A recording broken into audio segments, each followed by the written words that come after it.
Takže vítám vás u svého prvního solo D&D podcastu s AI a jdeme na to. Takže čete, jdeme se zahrát solo D&D spolu, ty budeš vypravěč, já hráč a jdeme si vytvořit postavu. Jasně, to zní skvěle. Máš už nějakou představu, jakou postavu by si chtěl hrát, nebo se podíváme na pár nápadů společně? Podíváme se na to společně. Skvěle. Tak začneme s rasou a povoláním. Máš nějaké preference, nebo ti mám něco navrhnout? Můžeme se podívat. Dobře. Co takhle elf kouzelník, který se specializuje na mocné útočné kouzla? Nebo trpaslík válečník, který vydrží hodně v boji a umí výborně bojovat na blízko? Nebo by ses raději vydal jiným směrem? Tak ten trpaslík. Skvělá volba. Trpaslík válečník je odolný a silný bojovník. Jak by se mohl jmenovat? Máš nějakou představu o jeho příběhu nebo vlastnostech, které by měl mít? Nemám. Navrhni mi něco. Co třeba jméno Thorin nebo Dvalin? Může být statečný válečník, který hledá slávu a bohatství, nebo obránce svého lidu, který se snaží chránit svou domovinu. Která varianta ti víc vyhovuje? Navrhni mi ještě něco. Grimly, zkušený bojovník, který má za sebou dlouhou historii dobrodružství. Co myslíš? Tak ten Grimly. Perfektní. Grimly zní jako skvělý válečník. Teď bychom mohli promyslet jeho výbavu. Jaké zbraně a zbroj by měl mít? Možná sekera a kroužková zbroj, nebo něco jiného? Nechal bych tu sekeru a kroužkovou zbroj. Výborně. Sekera a kroužková zbroj jsou skvělou volbou pro trpaslíka. Teď se můžeme podívat na jeho zázemí a dovednosti. Máš nějakou představu o jeho příběhu? Nebo mu něco vymyslíme společně? Něco mu vymyslíme. Dobře. Co kdyby byl Grimly bývalý knězem kovářem, který se stal válečníkem, aby chránil svůj domov? Má výborné znalosti o kovářství a je expertem na výrobu zbraní. Co myslíš? To zní dobře. Skvělé. Grimly je tedy bývalý kovář, nyní zkušený válečník. Teď by se mohl vydat na své první dobrodružství. Jsi připraven pustit se do příběhu? Ano. Skvěle. Grimly se ocitá na kraji malé vesnice, kde se šíří zvěsti o blízkém lese plném tajemných stvoření. Místní obyvatelé jsou vyděšení a hledají někoho, kdo by jim pomohl. Grimly se rozhodne vydat do lesa. Chceš, aby nejprve promluvil s vesničany, nebo se rovnou vydal do lesa? Napřed zjistím od někoho něco víc o tom lese. Dobrá volba. Grimly osloví místního starostu, který mu vypráví o podivných zvucích a mizejících lidech. Zmiňuje také starý opuštěný chrám uprostřed lesa, který může být zdrojem problémů. Chceš se nejprve vydat k chrámu, nebo prozkoumat okolí? Asi se vydám k chrámu. Jak se blíží Grimly k chrámu, les kolem něj zhoustne a vzduch se zpozdehuje. Chrám působí tajemně a schátrale. Vchází dovnitř a uvnitř nachází staré oltáře a podivné nápisy. Chceš, aby Grimly prozkoumal chrám, nebo se raději připravil na možná nebezpečí? Grimly pomalu postupuje vnitřkem chrámu, když tu najednou uslyší tichý šepot. V rohu místnosti spatří starý svitek. Grimly se k němu přibližuje. Chceš, aby svitek otevřel, nebo se raději porozhlédl dál? Ještě aby se radši porozhlédl, jestli tam není nějaké nebezpečí. Grimly se rozhlédlíží a náhle si všimne zlověstného štínu, který se pohybuje ve tmě. Zdá se, že chrám hlídá nějaký temný tvor. Grimly se připravuje na možný boj. Chceš, aby se postavil štínu, nebo zkusil najít jinou cestu? Zkusím se postavit. Grimly pevně sevře svou sekeru a postaví se proti štínu. Temný tvor se vynoří ze štínu, připraven k útoku. Grimly se připraví na boj. Chceš, aby zaútočil, nebo se pokusil s tvorem vyjednávat? Útok. Grimly se vrhne do útoku, jeho sekera sviští vzduchem. Zasáhne tvora, který vydá skřek a ustoupí. Grimly cítí, že má navrch. Pokračuje v boji a nakonec tvora porazí. Chrám je nyní klidný a svitek bezpečný. Chceš, aby Grimly svitek otevřel, nebo pokračoval v průzkumu? Dokážu zjistit, co to bylo za tvora. Grimly si prohlíží poraženého tvora a uvědomuje si, že to byl temný člunokřídlý démon, který chránil svitek. Zdá se, že svitek má velkou moc. Chceš, aby Grimly svitek otevřel, nebo pokračoval v průzkumu chrámu? Otevřít svitek, nebo otevřu svitek. Grimly opatrně otevírá svitek a zjišťuje, že obsahuje starodávná kouzla a mapu k pokladu ukrytému hluboko v lese. Tímto nálezem získal Grimli důležité vodítko pro své další dobrodružství. Chceš, aby se nyní vydal hledat poklad, nebo se raději vrátil do vesnice a podělil se o svůj objev? Zkusím najít ještě ten poklad. Grimli se vydává podle mapy hledat poklad. Cesta ho vede hluboko do lesa, kde nakonec narazí na starou zarostlou skrýš. Opatrně ji otevírá a uvnitř nachází truhlici plnou zlata a drahocenností. Je to velký úspěch. Chceš, aby se vrátil do vesnice, nebo máš nějaký jiný plán? Kolik je tam těch věcí v té truhlici? Grimli opatrně prozkoumává obsah truhlice. Nachází zlaté mince, drahokamy a starožitné artefakty. Jeden z artefaktů je zvláštní amulet, který vypadá velmi mocně. Chceš, aby si Grimli vzal amulet, nebo máš jiný plán? A kolik přesně tam těch mincí, drahokamů a tak? Truhlice obsahuje přibližně 150 zlatých mincí, několik drahokamů v různých barvách a jeden starožitný amulet. Grimli tak získal bohatství a možná i mocný magický předmět. Máš nějaký plán, co by měl Grimli udělat dál? Kolikže ještě jednou bylo těch drahokamů? Grimli se podívá blíže na drahokamy a zjistí, že jsou velmi cenné. Každý z nich má jedinečnou barvu a zářivý lesk. Může je použít k obchodování nebo k výrobě mocných předmětů. Chceš, aby se Grimli vrátil do vesnice, nebo se pustil do dalšího dobrodružství? A kolik je těch drahokamů? V truhlici je obsahem 5 drahokamů. Každý z nich je jinak barevný a velmi cenný. Grimli tak má slušnou zásobu pokladů, které může využít. Máš v plánu, co by měl Grimli udělat dál? A ještě si vezmu ten mocnej... tamto. Grimli si vezme zvláštní amulet a uschová ho. S pokladem v kapse a nově nabitým bohatstvím se teď může vrátit do vesnice nebo se pustit do dalšího dobrodružství. Co bys chtěl, aby udělal dál? Vrátím se do vesnice. Grimli se vrátí do vesnice a vesničané ho přivítají s radostí. Díky svému úspěchu a bohatství se může připravit na další dobrodružství. Pokud budeš chtít, můžeme se kdykoliv pustit do dalšího příběhu. Jak asi je tak velká tak vesnice? Vesnice je poměrně malá, s několika desítkami domů a jedním hlavním náměstím. Lidé zde žijí klidným životem a často se navzájem znají. Má své kouzlo a je A jsou tam nějaký obchůdky? Ano, ve vesnici najdeš malý obchod s potravinami, kováře, který vyrábí a opravuje zbraně a zbroje, a také bylinkářku, která prodává léčivé byliny. Pokud by Grimli chtěl něco nakoupit nebo se dozvědět více, může navštívit tyto obchody. Asi dobrý, můžeme pokračovat do nějakého nejbližšího města nebo vesnice, jestli něco v okolí je. V okolí je větší město jménem Ravenhold, které je známé svým trhem a různými cechy. Grimli by tam mohl najít další dobrodružství, nové přátele nebo obchodní příležitosti. Chceš, aby se Grimli vydal do Ravenholdu? Ano. Skvělé. Grimli se tedy vydává na cestu do Ravenholdu. Po několika hodinách dorazí k městským branám a vstoupí do rušného města plného života. Co bys chtěl, aby Grimli udělal jako první? Co je v tom městě všechno za věci, za obchody? V Ravenholdu Grimli najde rozmanité obchody a cechy. Je zde velký trh, kde se prodává vše od potravin po zbraně. Může také navštívit místní kovárnu, hostinec, knihovnu nebo cech dobrodruhů. Kromě toho je tu chrám a tržiště s magickými předměty. Máš nějaký konkrétní plán, kam by se Grimli chtěl vydat? Je v tom chrámu nějaký kouzelník nebo někdo, kdo by mi mohl říct se ten amulet zač? Ano, v chrámu je zkušený mák, který se specializuje na identifikaci magických předmětů. Grimli by ho mohl navštívit a zjistit více o amuletu, který našel. Chceš, aby se Grimli vydal za mágem? Ano.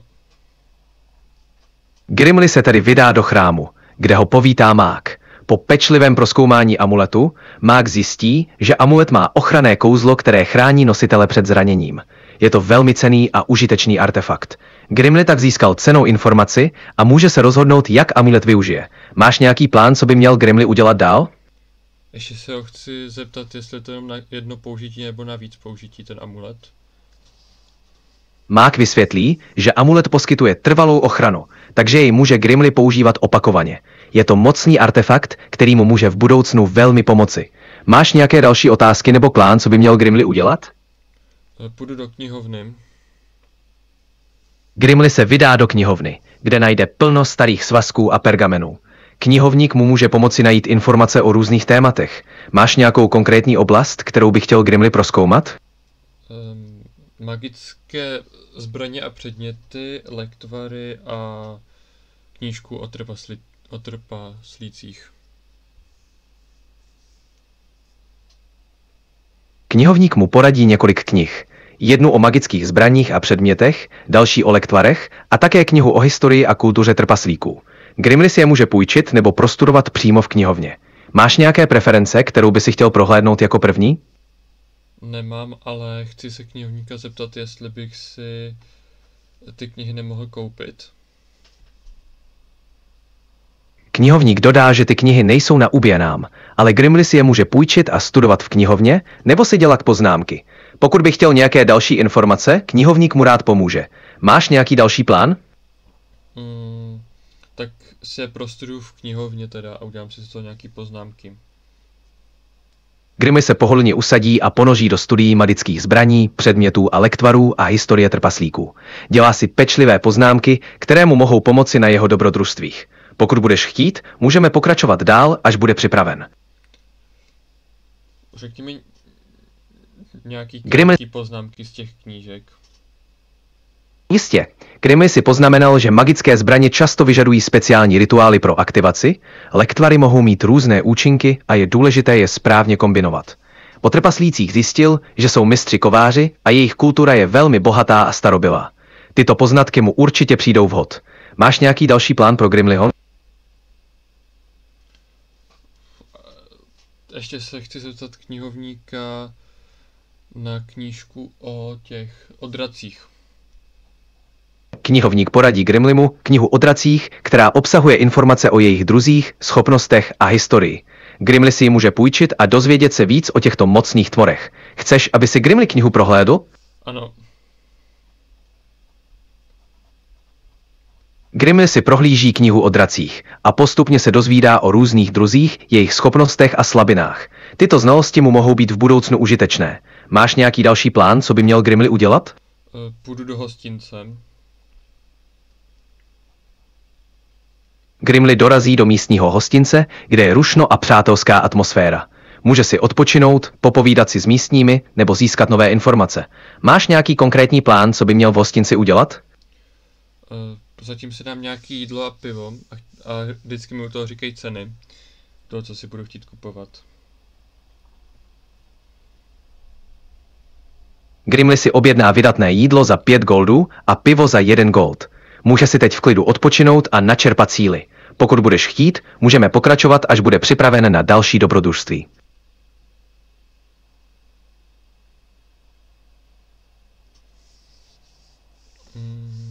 Chtěl bych se zeptat, jestli tam můžu přespat v tom...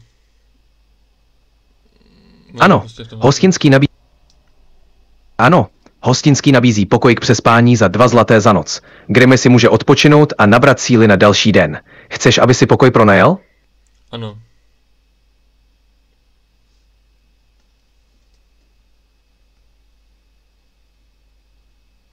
Chtěl bych si pronajmout pokoj.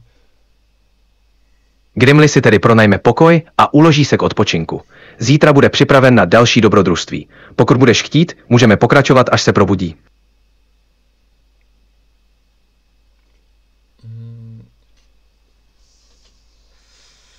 Chtěl bych, až nastane noc, tak jít ven z toho města.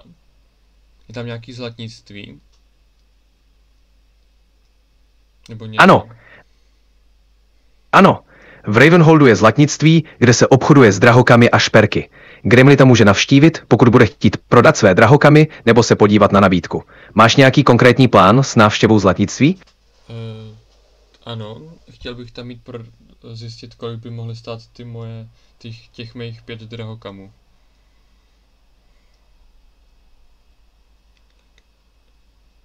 Grimli navštíví zlatnictví a zlatník si prohlédne jeho drahokamy. Odhadne, že každý z nich má hodnotu kolem 50 zlatých, což je dohromady 250 zlatých. Grimli se teď může rozhodnout, zda je chce prodat nebo si je ponechat. Co plánuješ udělat dál? Prodám je. Zlatník odkoupí Grimliho drahokamy a Grimli získá 250 zlatých. Má teď pěknou sumu k dispozici. Máš nějaký další plán, co by měl Grimli udělat? Chtěl bych se zeptat toho zlatníka na to, na jeho, jestli tam má nějaký jako nejdražší drahokam. Zlatník Grimli mu ukáže svůj nejdražší drahokam, nádherný safír, který je velice vzácný a má hodnotu 500 zlatých. Je to opravdový klenot mezi drahokamy. Máš zájem o koupi, nebo chceš vědět něco dalšího? To je asi všechno, tak teď... Dobře, pokud... Grimli počká, až se setmí, až zavře to zlatnictví a chtěl by se ho pokusit vykrást.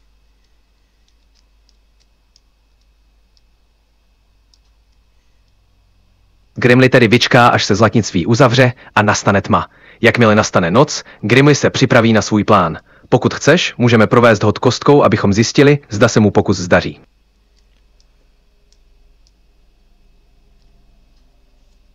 Ano, to můžeme, no.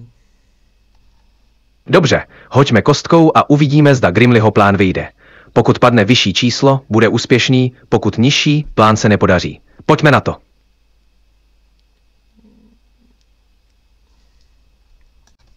Takže jdu si teda hodit kostkou. Padlo číslo 10. Grimli se pokusí dostat do zlatnictví, ale hod 10 znamená, že je na místě příliš mnoho hlídky a musí se stáhnout. Možná by bylo lepší zkusit něco jiného. Máš nějaký jiný plán? Má to zlatnictví zadní vchod? Ano, zlatnictví má zadní vchod, ale je dobře chráněný a zamčený. Grimli by mohl zkusit najít způsob, jak se tam dostat. Máš nějaký plán, jak by se mohl do zlatnictví dostat zadním vchodem? Takže tam jsou, pokud to dobře chápu, takže tam jsou stráže u zadního vchodu. Ano, zadní vchod je hlízený a zamčený, takže se tam Grimli bude muset vydat opatrně, nebo najít jiný způsob, jak se dostat dovnitř. Máš nějaký nápad, jak by mohl postupovat? Chtěl bych nějak odlákat ty stráže u toho zadního vchodu. Grimli by mohl zkusit vytvořit gluk na opačné straně, aby odlákal stráže. To by mu mohlo poskytnout šanci dostat se dovnitř. Chceš to zkusit? Ano, a chci si na to hodit kostkou. Grimli se pokusí odlákat stráže hlukem. Hod kostkou určí, zda se mu to podaří. Pokud padne vysoké číslo, stráže se nechají zmást. Hoď kostkou. Padlo mi číslo 15. Grimli i patrně vytvoří hluk na opačné straně budovy. Stráže se jdou podívat, co se děje, a Grimli tak získá příležitost proplouznout zadním vchodem. Máš nějaký další plán? Chtěl bych teda jít tím zadním vchodem. Grimli se tiše přiblíží k zadnímu vchodu a pokusí se ho otevřít. Pokud chceš, můžeme zkusit další hod kostkou, abychom zjistili, zda se mu to podaří. Padlo mi číslo 8.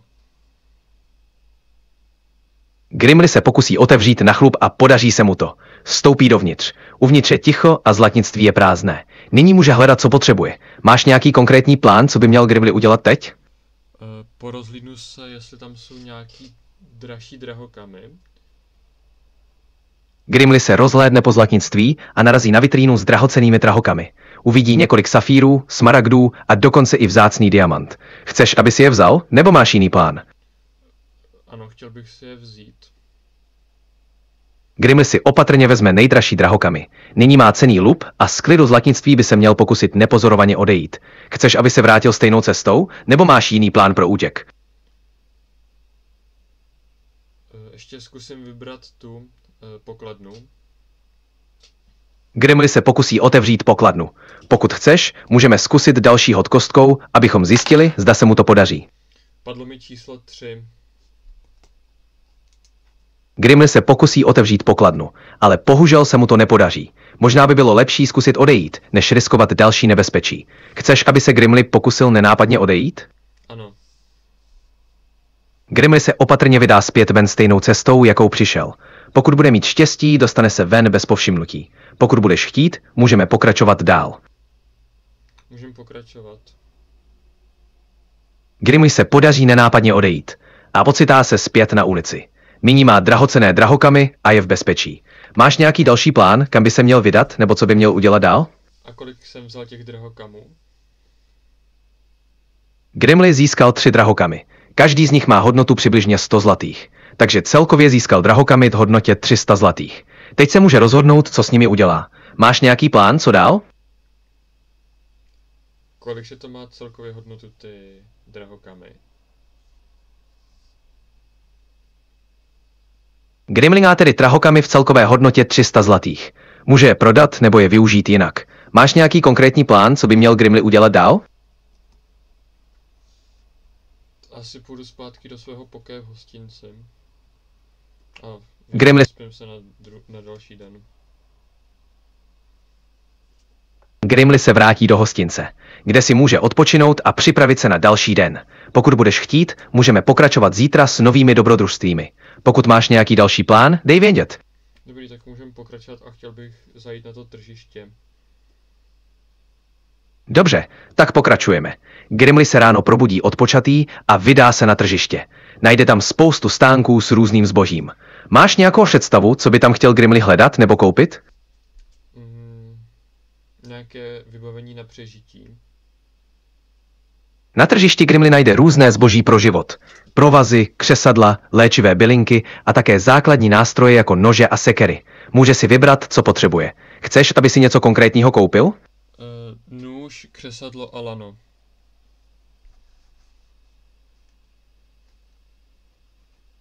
Grimli si tedy koupil nůž, 2 zlaté, křesadlo, 1 zlatý a lano, 3 zlaté. Teď je lépe vybaven na další dobrodružství. Máš nějaký další plán, co by měl Grimli udělat?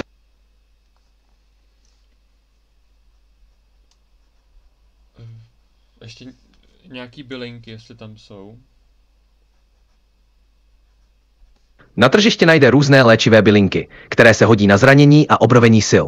Může si koupit třeba měsíček, heřmánek nebo arniku. Chceš, aby si nějaké koupil? Koupím si ten heřmánek. Grimli si koupí heřmánek za 3 zlaté. Teď má u sebe i léčivé bylinky, které mu mohou pomoci na cestách. Máš nějaký další plán?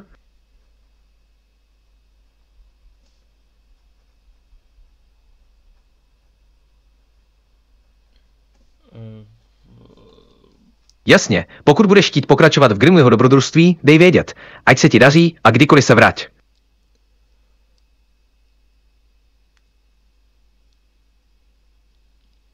Chci zajít za nějakým starostou nebo někým, kdo je v tom městě jako ten hlavní. Grimli se rozhodne navštívit starostu nebo hlavního představitele města. Může se vydat na radnici, kde ho může požádat o audienci. Chceš, aby se tam Grimli vydal? Ano, a chtěl bych se ho zeptat, jestli se v okolí něco neděje, co by potřebovali vyřešit, nebo tak. Grimli se tedy vydá na radnici a zeptá se o starosty, zda ve městě Vyděší nebo okolí není nějaký problém, který by potřeboval vyřešit. Starosta mu sdělí, že nedaleký les je sužován nájezdy banditů a město by uvítalo pomoc při jejich zneškodnění. Chceš, aby se Grimli do toho pustil? Ano.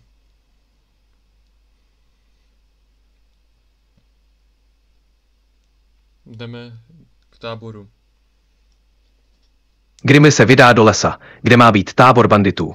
Jakmile dorazí, uvidí stopy vedoucí hlouběji do lesa. Může se pokusit tábor najít a připravit se na střet. Chceš, aby Grimli postupoval opatrně, nebo máš jiný plán? Půjdeme opatrně a chtěl bych se na to hodit znova kostkou. Grimli postupuje opatrně a sleduje stopy. Pokud chceš, můžeme zkusit hod kostkou, abychom zjistili, zda se mu podaří najít tábor banditů. Kritická 1. Grimli se opatrně pohybuje po lese a brzy narazí na tábor banditů. Vidí několik strážných a hlavní stan. Máte šanci promyslet další krok. Chceš, aby se pokusil o přepadení, nebo máš jiný plán? Chtěl bych se proplížit k hlavnímu stanu. Grimli se tiše přiblíží k hlavnímu stanu. Pokud chceš, můžeme zkusit další hod kostkou, abychom zjistili, zda se mu to podaří bez povšimnutí. Dobrá, takže hodím si kostkou. Padlo Grimli číslo se 9. Grimli se tiše přiblíží k hlavnímu stanu. Uvnitř slyší rozhovor. Pokusí se nahlédnout dovnitř, aby zjistil, co tam je. Máš nějaký plán, co dál? O čem je ten rozhovor, co slyším? Grimli slyší, jak bandité plánují další nájezd na blízkou vesnici. Vypadají nebezpečně, ale Grimli by mohl mít šanci je překvapit. Chceš, aby se pokusil o přepadení, nebo máš jiný plán? Tak chtěl bych zkusit skočit na toho hlavního a hodit se na to kostkou. Grimly se rozhodne skočit na hlavního banditu a překvapit ho. Pokud chceš, můžeme zkusit hod kostkou, abychom zjistili, zda se mu to podaří. Hodil jsem číslo 10. Grimly úspěšně překvapí hlavního banditu a srazí ho k zemi. Ostatní bandité jsou zmateni a Grimly má teď výhodu. Může je zneškodnit jednoho po druhém, nebo se pokusit je zastrašit. Jaký je další plán? Chtěl bych toho hlavního kopnout do hlavy. Grimly silně kopne hlavního banditu do hlavy, což ho omráčí. Ostatní bandité jsou teď ještě více zmateni a Grimly má šanci zneškodnit je jednoho po druhém. Chceš, aby pokračoval v boji, nebo máš jiný plán? Tak zaútočím ještě na toho druhého, co byl v tom stanu. Grimly se rychle otočí na druhého a zaútočí. Pokud chceš, můžeme zkusit další hod kostkou, abychom zjistili, jak úspěšný bude jeho útok. Padlo mi číslo 5. Grimly zaútočil na druhého banditu, ale ten se mu částečně ubrání. Boj je napínavý, ale Grimly má stále šanci na vítězství. Chceš, aby pokračoval v boji, nebo máš jiný plán? Tak zkusím znova zaútočit na toho v tom stanu. Grimly se znovu pokusí zaútočit, můžeme zkusit další hod kostkou, abychom zjistili, jak úspěšný bude tentokrát. Padlo mi číslo 7. Grimly tentokrát zasáhne druhého banditu a srazí ho na zem. Teď má jasnou výhodu. Pokud chceš, může pokračovat v zneškodňování zbytku banditů. Máš nějaký další plán? Ano, chci zaútočit na zbytek banditů. Grimly se rozhodne zneškodnit zbytek banditů. Může je překvapit a postupně je zneškodnit. Pokud chceš, můžeme zkusit další hod kostkou, abychom zjistili, jak úspěšný bude. Číslo mi padlo 5. Grimly se pokusí zneškodnit bandity, ale je to těžší, než očekával. Zůstává ve střehu, ale stále má šanci zvítězit. Chceš, aby pokračoval v boji, nebo máš jiný plán?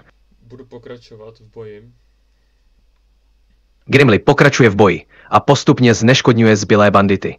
Může se mu podařit je přemoci a zajistit bezpečí pro vesnici. Chceš pokračovat, nebo máš jiný plán? To teď už tam žádný banditi nezůstali. Grimly úspěšně zneškodnil bandity a okolí vesnice je teď bezpečné. Může se vrátit do vesnice a oznámit svůj úspěch. Chceš, aby se vrátil, nebo máš jiný plán? Chtěl bych prohledat všechny bandity, jestli u sebe nemají nějaký zlatý nebo něco, co by mohlo mít nějakou hodnotu. Grimly prohlédne bandity a najde u nich celkem 20 zlatých, pa několik zbraní. Teď má Grimly další zásoby a může se rozhodnout, co s nimi udělá. Máš nějaký další plán? Ještě prohledám ten stan, jestli tam není něco cennýho. Grimly prohlédne hlavní stan a najde tam mapu s vyznačenými dalšími úkoly, které mělo bandité v plánu a také nějaké zásoby. Může si vzít mapu a zjistit, kam dál. Máš nějaký plán, co dál? Jaké jsou ty zásoby? V zásobách najde Grimly několik lektvarů, jídlo a nějaké základní nářadí. Tyto věci se mu mohou hodit na cestách. Chceš si vzít něco konkrétního, nebo máš jiný plán? Vezmu si to jídlo a nějaký ty lektvary.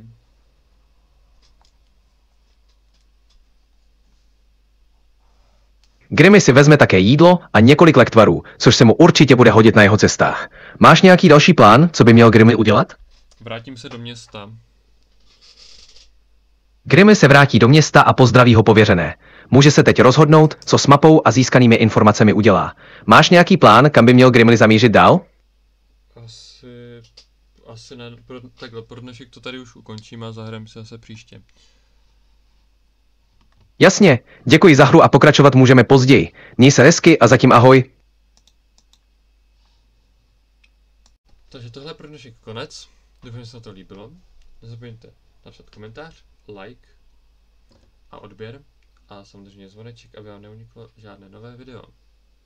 A čau.